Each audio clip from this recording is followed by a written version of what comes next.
Story 1. The Attic Stranger in 2012. In Denver, Colorado, a young couple named Mark and Rachel Anderson moved into their first home. It was an old 2-story house with a large attic, the kind of place that felt cozy during the day but unsettling at night. Within weeks, Rachel noticed strange things. Food would go missing.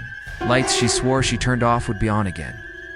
And sometimes she heard faint thuds above the bedroom. Mark brushed it off, saying it was probably rats or raccoons. But one night, Rachel was home alone when she heard heavy footsteps above her. Grabbing her phone, she called 911. When police arrived, they searched the attic and froze. Behind a stack of boxes, they found blankets, empty food containers, and even a small notebook filled with ramblings. Someone had been secretly living there. The intruder was gone, but police told the couple he'd likely been sneaking down while they slept, eating their food and returning before dawn. Rachel later said the most terrifying thought was in tea that he broke in, but that he had been living above them for weeks without being noticed. Story 2. The Knock at Midnight in 2016. Ethan Rogers, a 23-year-old student in Columbus, Ohio, was staying up late studying in his small apartment. Around midnight, he heard a knock at the door. "Who is it?" I asked, but no one answered.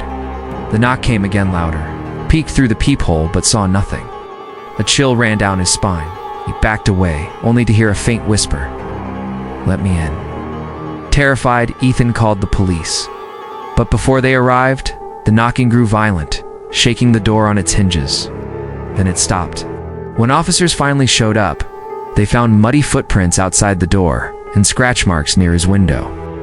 Whoever it was, they had tried to force their way inside. Ethan later learned there had been reports of a man attempting break-ins in the area. But what stuck with him was that chilling whisper, soft and deliberate, like someone who already knew he was alone.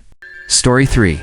The Basement Intruder in 2019. Samantha Lewis, a 29-year-old nurse from Seattle, Washington, moved into her late grandmother's house. It was a charming home, but the basement gave her an uneasy feeling. One evening, after coming home from a late shift, she heard noises, soft movements coming from the basement. At first, she thought it was the old pipes, but the sounds grew louder, like footsteps. Summoning her courage, she opened the basement door.